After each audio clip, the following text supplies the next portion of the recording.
Oke teman-teman, assalamualaikum warahmatullahi wabarakatuh ya. Pokoknya selamat datang di channel Fakultas Burung. Untuk teman-teman yang belum pada tahu, channel ini itu membahas seputar ternak endok. Ini Mas Yusuf, saya tuh mau tanya, intinya kita sharing bareng-bareng lah. Saya juga pingin ilmu dari Mas Yusuf seperti apa beternak endok itu yang bagus. Karena di beberapa komentar di video sebelum-sebelumnya katanya istilahnya kita itu cuma ngonten, bukan hal yang real yang dilakukan di kandangnya Mas Yusuf. Itu seperti apa sih sebenarnya? Sebenarnya itu kadang ada yang komplain beternak endok itu apa? Susah terus merugi gitu ya. Itu sebenarnya cuman ngerawatnya itu manajemennya belum benar-benar 100% bagus. Ya walaupun misalnya 90, 95%, tapi paling tidak mendekati 100% untuk sempurna. Manajemen kandang lah istilahnya. Dari manajemen kandang. Itu kan kadang yang melihara endok terus manajemen kandangnya kurang memenuhi buat endoknya itu, terus kotor gitu kan. Nanti misal pada mati. Itu nanti kan terus komplain beternak endok itu merugikan. Nah, sebenarnya kan itu dari cara kita mengelola kandang ya. Nah, mungkin teman-teman semua khususnya yang lihat video Mas Yusuf di YouTube untuk saat ini, mungkin mereka itu tidak tahu betapa panjangnya proses Mas Yusuf sampai di posisi sekarang. Itu hal yang pernah dialami Mas Yusuf, maksudnya hal terburuknya itu apa? Apa pernahkah satu kandang juga pernah ngalami mati semua? Kira-kira seperti apa itu pengalamannya? Itu pengalaman saya yang itu dari kesalahan saya sendiri ya. Saya awal itu nggak terlalu memperhatikan kandang. Jadi kandangnya itu becek, nggak tak kasih pembuangan airnya itu nggak tak kasih. Jadi airnya itu tumpah ke kandang-kandang itu terus becek. Di becek-becekan itu terus banyak banget kotoran entok. Amoniaknya itu terus naik. Timbul amoniak yang naik terus jadi penyakit. Itu semua terserang penyakit semua. Berarti bablas mati KB itu juga pernah, Mas? Itu dulu pas saya main di lokalan. Entok lokal dulu punya sekitar 25 indukan itu ya. Itu mati. Bablas. Itu sisa sekitar 5 ekoran. Jadi berarti meruginya itu karena manajemen kandang yang kurang bagus. Kira-kira seperti itu ya. Nah, ini mungkin juga karena Mas Yusuf ngomong tentang manajemen kandang. Kira-kira itu manajemen kandang yang seperti apa supaya teman-teman khususnya yang ingin belajar seperti Mas Yusuf sukses di peternakan endok, itu harus seperti apa manajemen kandangnya? Entah mungkin dari sanitasinya harus seperti apa, vaksinnya atau apanya gitu. Itu terutama harus kandangnya itu bersih, kering, terus dikasih pembuangan air untuk air minumnya itu, yang buat minum dikasih pembuangan air, biar nggak becek, terus sama dikasih vaksinasi. Vaksinasi ke endoknya, itu makanya Medivac. Mereknya Medivac. Yang NDAI. Medivac NDAI. Nah ini seperti di video saya sebelumnya teman-teman, itu pernah disampaikan juga sama Mas Yusuf tentang vaksinasi ya. Cuma mungkin kita bikin video di lain kesempatan yang membahas tentang cara vaksinasi dan pentingnya vaksinasi terhadap hewan kita. Kayak gitu. Manajemen kandang selain tadi sanitasi, apakah perlu disemprot disinfektan atau seperti apa, Mas? Itu pakainya Latoa itu ya. Atau mungkin pakai produk yang penting disinfektan. Selain Latoa juga bisa. Itu pakai kayak Baiklin. Itu bisa. Terus itu dilakukan berapa hari sekali, apa berapa minggu sekali, atau berapa bulan sekali, Mas? Kalau kandang saya itu tiap 2 minggu 1 kali. 2 minggu 1 kali. Tapi kalau misal 1 minggu 1 kali itu disemprot, dibersihkan itu lebih bagus, lebih steril. Nah, dari misalnya 1 minggu sekali itu kan sebenarnya setelah dilakukan berulang-ulang jadinya rutinitas. Lah untuk teman-teman yang ingin tahu kapan kandang itu perlu disemprot itu tandanya seperti apa sih? Apa bau atau seperti apa? Nanti kalau udah timbul kayak agak bau gitu, cuman belum menyengat banget kan langsung dibersihin itu. Ya. Langsung dibersihin, setelah dibersihkan semua itu disemprot pakai desinfektan itu. Setelah disemprot, nanti terus dibersihkan lagi kandangnya. Nanti itu insya Allah steril. Steril. Oke. Nah, nih tak gali lagi nih Mas Yusuf. Lagi-lagi saya juga ingin belajar supaya nantinya saya juga meniru Mas Yusuf dan moga-moga sukses ya. Amin. Itu tadi kan disemprot pakai disinfektan. Iya. Entah itu merek apa namanya? Latoa atau Rodalon atau merek-merek yang lain. Merek-merek itu aman apa enggak untuk si entok-entok ini? Kalau saya kan makanya cuman pakai Latoa itu ya. Nggih. Itu walaupun disemprotkan ke entok, walaupun terkena entok itu nggak masalah. Berarti aman. Aman. Nggih.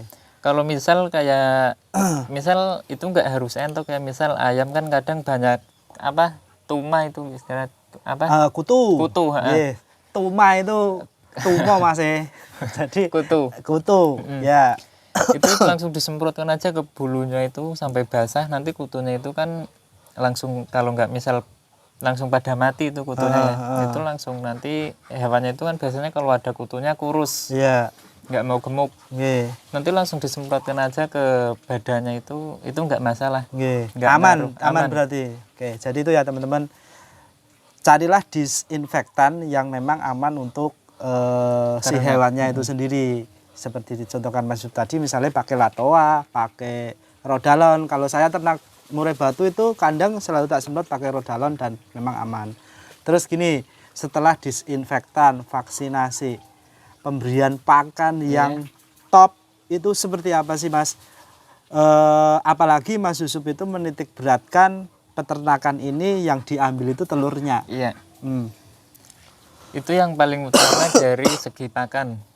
Buat mendongkrak produksinya. Nanti memberikan pakan untuk sore hari atau malam hari itu benar-benar mencukupi apa kebutuhan entok, kebutuhan ternaknya itu. Jadi harus benar-benar cukup lah. Itu untuk malam atau sore harinya. Kalau untuk pagi hari itu nggak harus banyak banget. Nanti kalau kebanyakan kekenyangan malah nggak mau jalan-jalan, nanti malah cuman tiduran terus. Jadi pada intinya Mas Yusuf, pemberian pakannya itu malah porsinya lebih banyak di malam hari daripada pada saat siang hari ngoten. Kalau siang hari kan itu ngasih pakannya nggak terlalu banyak, seperempatnya malam hari. Porsinya seperempat dari porsi malam hari. Oke. Nah, tentunya Mas Yusuf punya pertimbangan atau penilaian sendiri ya, kenapa harus seperempat di siang hari terus porsi banyak itu di malam hari. Secara pengaruh di indukan itu seperti apa? Apa lebih bagus atau lebih cepat gemuk atau lebih sehat atau kepripun? Itu kalau siang hari ngasihnya nggak terlalu banyak, untuk pagi hari atau siang hari itu ya. Itu nanti hewannya itu lebih bigar, soalnya kan tetap lincah lebih lincah, lebih bigar. Nanti kalau malam hari kan itu metabolisme pencernaannya kan lebih bagus itu ya. Kalau malam hari itu bisa didongkrak pakai pakan yang bagus, yang mencukupi lah, untuk gizinya itu mencukupi. Ibaratnya menungso misalnya bengi ora mangan, kengelian, terus masuk angin, akhirnya tepar. Berarti kan, analoginya seperti itu nggih. Kalau malam hari itu kan cuacanya juga lebih dingin. Nanti kan biar kuat menahan dinginnya. Oke, jadi gitu ya teman-teman. Pokoknya di sini kita akan berbagi berdasarkan pengalamannya Mas Yusuf, dan kalau misalnya ada komentar miring, ini cuma konten atau apa ya, saya tidak akan menganggap settingan atau apa, monggo terserah kalian. Di sini intinya kita ingin berbagi berdasarkan pengalaman di kandang ini ngoten mawon Mas Yusuf. Jadi nggak usah, ya selama kita masih bisa berbagi, insya Allah kita dapat amal jariah yang terus menerus lah, kira-kira seperti itu. Terus tadi udah vaksinasi, sudah ada disinfektan, terus pemberian pakan, terus terkait dengan pemilihan bibit supaya nantinya kita punya indukan-indukan yang berkualitas. Itu harus seperti apa? Itu misal dari indukan yang udah kualitas itu ya, itu mengeluarkan bibitnya asal dari indukan yang benar-benar kualitas, nanti bibitnya itu keluarnya juga kualitas-kualitas. Kualitasnya juga bagus-bagus. Untuk dari segi posturnya, terus dari kakinya itu lebih lebar, lebih bagus, postur tulangannya lebih besar, itu nanti akan meniru seperti indukannya gitu. Oke, jadi gitu ya teman-teman.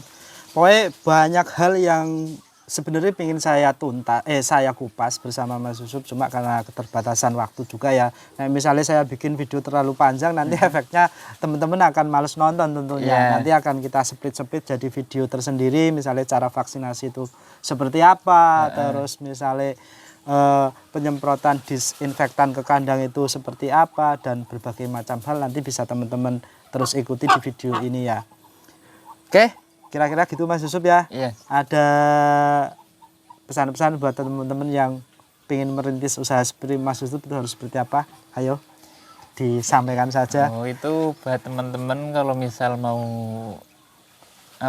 mau pembesaran atau mau breeding itu saya nyaranin kalau misal mau pembesaran itu biar nggak perlu beli bibitnya, itu bisa breeding dulu. Jadi dari awal itu misal punya indukan, nanti itu dikembangin.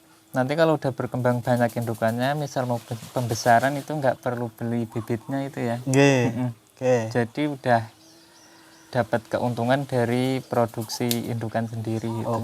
Jadi itu langkah awalnya itu tips dari Mas Yusuf teman-teman, dan untuk tips-tipsnya nanti akan kita kupas di video selanjutnya. Terus kalau misal mau pembesaran itu harus beli bibitnya, itu harus benar-benar dari indukan yang benar-benar kualitas.